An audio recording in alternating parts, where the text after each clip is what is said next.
तो दोस्तों, क्योंकि सांस भी कभी बहू थी के आज के एपिसोड की शुरुआत में मुन्नी के अवार्ड जीतने की पार्टी पूरे उल्लास के साथ चल रही होती है। तभी छोटी गरिमा मिहिर से डांस करने की परमिशन मांगती है। तो परमिशन मिलते ही वो समायरा को साथ लेकर एक प्यारा सा डांस शुरू करती है। फिर जल्द ही पार्थ और फिर देव और सलोनी भी उनके साथ शामिल होते हुए नजर आते हैं और पूरा माहौल एक खुशनुमा पारिवारिक जश्न जैसा लगता है। लेकिन इस खुशी के बीच एक तरफ करण अपने फोन पर किसी को लगातार मैसेज करने में बिजी होता है। ये बात तुलसी देख लेती है तो वो तुरंत नंदिनी को एक तरफ बात करने के लिए बुलाती है। इसके बाद तुलसी नंदिनी से कहती है कि वो उसे और उदास और परेशान नहीं देख सकती। वो बताती है कि वो मलाबार हिल के उस फ्लैट में गई थी और उसने अपनी आंखों से सच देखा है। इसके बाद तुलसी नंदिनी को विस्तार से सब कुछ बताती है कि कैसे उसकी मुलाकात करण के दोस्त डैनी और उसकी पत्नी मधु से हुई। कैसे उन्होंने बताया कि वे करण के कॉलेज के दोस्त हैं और करण ने ही उन्हें रहने के लिए ये फ्लैट दिया है। लेकिन ये सब सुनकर नंदिनी को राहत मिलने के बजाय उसका शक और भी गहरा हो जाता है। वो कहती है कि करण ने पूरी कहानी और पूरा सेटअप ही बदल दिया है। वो तुलसी को याद दिलाती है कि उसने पहले ही कहा था कि करण अब बातों को घुमाने में एक्सपर्ट हो गया है। जब तुलसी जोर देकर कहती है कि उसने खुद अपनी आंखों से सब कुछ देखा है तो नंदिनी कहती है कि उसने भी तो अपनी आंखों से ही देखा था। तो अब या तो तुलसी की आंखें धोखा खा रही है या तो उसकी। वो कहती है कि इस सवाल का जवाब अब सिर्फ एक ही इंसान दे सकता है। इतना बोलकर वो गुस्से में पार्टी के बीच करण से बात करने के लिए चल पड़ती है। इधर तुलसी उसको रोकने की बहुत कोशिश करती है लेकिन नंदिनी नहीं रुकती। इसके बाद नंदिनी सबके बीच में करण के पास जाती है और उससे कहती है कि उसे उससे कुछ बात करनी है। तो करण बहुत ही सामान्य तरीके से वहीं खड़े खड़े बात करने को कहता है, लेकिन नंदिनी जोर देकर कहती है उससे जरूरी बात करनी है। लेकिन करण फिर भी उसे वहीं पर बात करने को कहता है।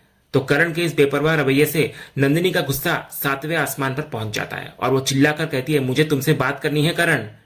तो उसकी चीख से पार्टी में चल रहा संगीत और खुशियां अचानक थम जाती है। पूरा परिवार हैरान होकर उनकी तरफ देखने लगता है। इधर मिहिर स्थिति को संभालने की कोशिश करता है और नंदिनी से पूछता है कि क्या बात है। वहीं तुलसी तुरंत समायरा को गरिमा को ऊपर ले जाने के लिए कहती है ताकि बच्ची पर इस झगड़े का असर न पड़े। इसके बाद करण इधर नंदिनी पर सबके सामने तमाशा बनाने का आरोप लगाता है। इस पर नंदिनी पलटकर कहती है कि यह तमाशा उसी के कारण हो रहा है। तो करण अनजान बनने का नाटक करता रहता है और बार बार पूछता है कि उसने किया क्या है। नंदिनी उसको चेतावनी देती है कि या तो वो खुद बताएगा कि वो क्या छुपा रहा है या वो और भी बड़ा सीन क्रिएट करेगी। तो जब करण फिर से पूछता है कि उसने क्या छुपाया है तो नंदिनी का सब्र टूट जाता है और वो जोर जोर से चिल्लाकर पूरे परिवार के सामने ऐलान करती है कि तुम्हारा अफेयर, तुम्हारा रिश्ता है किसी दूसरी औरत के साथ, ये छुपाया है तुमने। ये सुनकर पूरा परिवार, यहां तक कि मिहिर, तुलसी, सबके सब हैरान और स्तब्ध नजर आते हैं। इधर नंदिनी के विस्फोटक आरोप के बाद तुलसी तुरंत स्थिति को संभालने की कोशिश करती है और नंदिनी से दोबारा कहती है कि उसे गलतफहमी हुई है। उधर करण भी खुद को निर्दोष साबित करने की कोशिश करता है। वो नंदिनी पर आरोप लगाता है कि वो उसका पीछा कर रही है और बेवजह उस पर शक कर रही है। वो दोहराता है कि वो अपने दोस्तों के साथ था, जैसा कि उसने अपनी माँ को भी बताया है। लेकिन नंदिनी उसकी किसी भी बात पर विश्वास करने को तैयार नहीं होती। वो चिल्लाकर कहती है कि वो झूठ बोल रहा है और वो उसे बहुत अच्छे से जानती है। वो जोर देकर कहती है कि उसने जो देखा वो दोस्ती बिल्कुल नहीं थी। इधर जब करण पूछता है कि वो ऐसा क्या करे जिससे नंदिनी उसकी बात पर यकीन कर ले तो नंदिनी सिर्फ एक ही मांग करती है कि वो सच बोल दे। इस पर करण कहता है कि वो सच ही बोल रहा है। इधर मिहिर भी नंदिनी को समझाने की कोशिश करता है लेकिन वो अपनी बात पर अड़ी रहती है। तभी इस खींचतान से चिढ़कर करण हताशा में तुलसी को पूछता है कि अब वो क्या करे और कैसे नंदिनी को यकीन दिलाए। इसके बाद जब स्थिति हाथ से निकलती हुई दिखती है तो तुलसी इधर एक निर्णायक कदम उठाती है। वो नंदिनी से कहती है कि अगर उसको फैसला करना है कि कौन सच बोल रहा है तो वो अभी हो जाएगा। वो तुरंत अंदर से बा की तस्वीर लेकर आती है और उसको करण के सामने रखते हुए कहती है, खा बा की कसम। तुलसी कहती है कि वो जानती है कि करण कभी भी बा की झूठी कसम नहीं खा सकता, इसलिए उसे कसम खाकर सच बताना होगा। वो बा की तस्वीर करण को पकड़ा देती है। इसके बाद एक बहुत ही नाटकीय पल आता है। करण बा की तस्वीर को लेकर नंदिनी के सामने जाकर खड़ा होता है। वो तस्वीर को अपने सीने से लगाता है और सीधे नंदिनी की आंखों में देखकर कसम खाता है कि बा की कसम खाता हूं कि मेरा किसी गैर औरत के साथ कोई रिश्ता नहीं है। मैं नंदिनी और सिर्फ नंदिनी से प्यार करता हूं और हमेशा करता रहूंगा और जिंदगी भर ईमानदारी से वफादारी निभाऊंगा।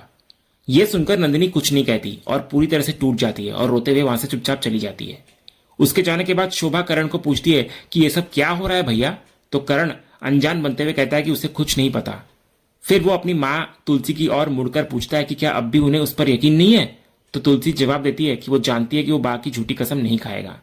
इस पर जब करण पूछता है कि अब नंदिनी का क्या होगा तो तुलसी सलाह देती है कि उसे थोड़ा समय देना होगा। तभी इसी बीच परी को अजय का एक वॉइस नोट मिलता है तो वो अकेले में जाकर उसको सुनती है। वॉइस नोट में अजय की आवाज में बेबसी और चिंता साफ झलकती है। वो देर रात परेशान करने के लिए माफी मांगता है और परी से एक बार फिर सनी से मिलने आने की मिन्नतें करता है। वो बताता है कि सनी लगातार परी और गरिमा का नाम ले रहा है और शायद उन्हें देखकर उसकी तबीयत बेहतर हो जाए। तो अगली सुबह परी अजय के घर पहुंच जाती है। बिस्तर पर बीमार पड़े सनी गरिमा को देखकर खुश होता है और कहता है कि जब वो ठीक हो जाएगा तो वे दोनों मिलकर खूब खेलेंगे। इसके बाद गरिमा हाई फाई देने की कोशिश करती है, लेकिन अजय उसको इन्फेक्शन होने के डर से रोक देता है। वहीं दूसरी तरफ अजय की बहन प्रिया अपनी मां इंदिरा से शिकायत करती है कि परी यहाँ क्यों आई है, जबकि उसने अपने भाई को मना किया था उसको बुलाने के लिए। वो समझते क्यों नहीं है। इस पर इंदिरा अपने बेटे पर तंज कसते हुए कहती है कि समझने के लिए अकल चाहिए जो उसके बेटे ने बेच खाई है। इधर परी सनी का हाल पूछती है और उसको चेक करने पर पाती है कि उसे अभी भी बहुत तेज बुखार है। तो अजय कहता है कि वो लगातार ठंडे पानी की पट्टियां कर रहा है, लेकिन बुखार कम ही नहीं हो रहा। जब परी पूछती है कि आखिरी दवा कब दी थी, तो अजय कहता है कि 5 घंटे हो गए हैं। तो परी तुरंत कहती है कि अब दूसरी खुराक दे देनी चाहिए ताकि बुखार सिर पर ना चढ़े। तो अजय उसे पास में रखी एक रेड कलर की टैबलेट देने के लिए कहता है। परी कहती है कि वो खुद दे देगी और पास में रखी एक लाल रंग की गोली निकालकर चम्मच से सनी को खिला देती है। इधर ये सब देखकर इंदिरा अपने पति नवीन को एक तरफ ले जाकर अजय की हरकतों पर गुस्सा जाहिर करती है। वो कहती है कि उसका बेटा बीमार है और अजय को अपनी प्रेम कहानी आगे बढ़ाने की पड़ी है। तो नवीन इस पर कहता है कि वो अजय से बात करेगा, लेकिन इंदिरा उसको रोक देती है और कहती है कि पहले सनी को ठीक हो जाने दो। उधर दवा खाने के कुछ देर बाद सनी को अचानक से उल्टी होने लग जाती है, जिससे सब लोग घबराते हुए नजर आते हैं। प्रिया तुरंत डॉक्टर को फोन लगाती है। इधर परी गरिमा को सनी के कमरे से बाहर भेज देती है। इसके तुरंत बाद डॉक्टर आकर सनी को चेक करते हैं और पूछते हैं कि उसने आखिर बार क्या खाया था। तो अजय कहता है कि उसने आधा सेब खाया था और बुखार के लिए उन्होंने उसे एक लाल रंग की गोली दी थी। वो दवा की डिब्बी डॉक्टर को दिखाता है, लेकिन तभी परी कहती है कि उसने ये वाली दवा नहीं दी थी और पास में रखी एक दूसरी दवा की डिब्बी दिखाकर कहती है कि उसने ये वाली दी थी। तो अजय चौंक कर पूछता है कि उसने ये क्यों दी। तो परी सफाई देती है कि अजय ने रेड वाली मेडिसिन कहा था और ये भी लाल थी, इसलिए उसने गलती से दे दी। इसके बाद डॉक्टर दवा को देखकर बताते हैं कि परी ने गलती से सनी को एक बहुत हैवी एंटीबायोटिक दे दी है, जिसके कारण दवा ने रिएक्ट किया है। वो अजय को बताते हैं कि वे भाग्यशाली हैं कि उन्हें समय पर बुला लिया गया, वरना बहुत बड़ी प्रॉब्लम हो सकती थी। इसके बाद डॉक्टर इंजेक्शन देकर आगे से दवा देने में सावधानी बरतने की सलाह देते हैं और कहते हैं कि किसी एक ही व्यक्ति को दवा देनी चाहिए। फिर डॉक्टर के जाने के बाद परी तुरंत अजय से माफी मांगती है और कहती है कि उसने ये जानबूझकर नहीं किया। लेकिन तभी इंदिरा उसके सामने आकर उसको ताना मारती है कि यह उसकी पुरानी आदत है, गलती खुद करना और इल्जाम दूसरों पर डालना। वो उसको याद दिलाती है कि उसकी भी एक बेटी है, तो क्या उसे इतनी भी समझ नहीं कि कौन सी गोली कब देनी है। प्रिया भी इधर आरोप लगाती है कि उसे लगता है कि परी ने यह जानबूझकर किया है। जब परी पूछती है कि वो ऐसा क्यों करेगी, तो एक फ्लैशबैक दिखाया जाता है और फ्लैशबैक में प्रिया देख लेती है कि परी गलत लाल गोली उठा रही है, लेकिन वो जानबूझकर उसे नहीं रोकती। वो मन में सोचती है कि जैसे परी ने उसका रिश्ता तुड़वाया था, वैसे ही वो भी परी का रिश्ता इस घर में वापस नहीं जुड़ने देगी, इसलिए वो उसे गलत दवा देने से नहीं रोकने वाली। इधर फ्लैशबैक खत्म होने पर अजय अपनी बहन को परी को दोष देने से रोकता है, लेकिन प्रिया और इंदिरा उस पर पुराने इल्जाम लगाना जारी रखते हैं। फिर अंत में परी रोते हुए अजय से कहती है कि उसने पहले ही कहा था कि उसे यहाँ नहीं आना चाहिए था, क्योंकि वो चाहे कुछ भी कर ले, इस परिवार के सामने वो हमेशा गलत ही रहेगी। इसके बाद वो सबसे दोबारा माफी मांगती है और रोते हुए वहां से चली जाती है। अगले सीन की शुरुआत करण से होती है, जो एक डॉक्टर के कैबिन में एक महिला के साथ बैठा होता है। ये वही लेडी होती है जिसको नंदिनी ने करण के साथ गले मिलते हुए देख लिया था। इसके बाद डॉक्टर रिपोर्ट्स देखकर बताते हैं कि स्थिति में थोड़ा सुधार है। तो करण डॉक्टर को सूचित करता है कि वो अब अमेरिका से वापस भारत आ रहा है ताकि ट्रीटमेंट यही मुंबई में हो सके। तो डॉक्टर उसके इस फैसले की और उस लेडी का साथ देने के लिए उसकी सराहना करते हैं।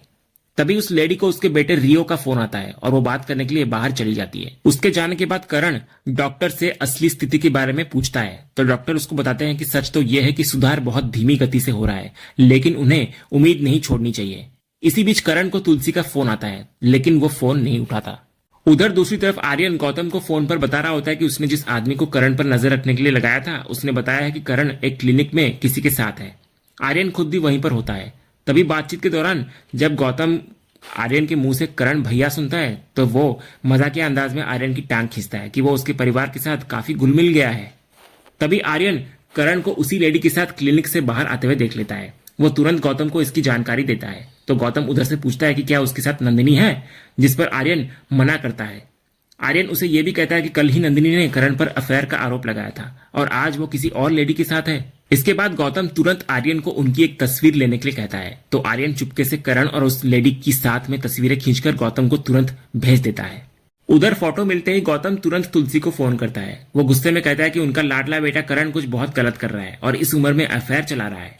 तो तुलसी इस बात से नाराज होती हुई नजर आती है और कहती है कि ये सब बकवास है और उसे कोई गलतफहमी हुई है।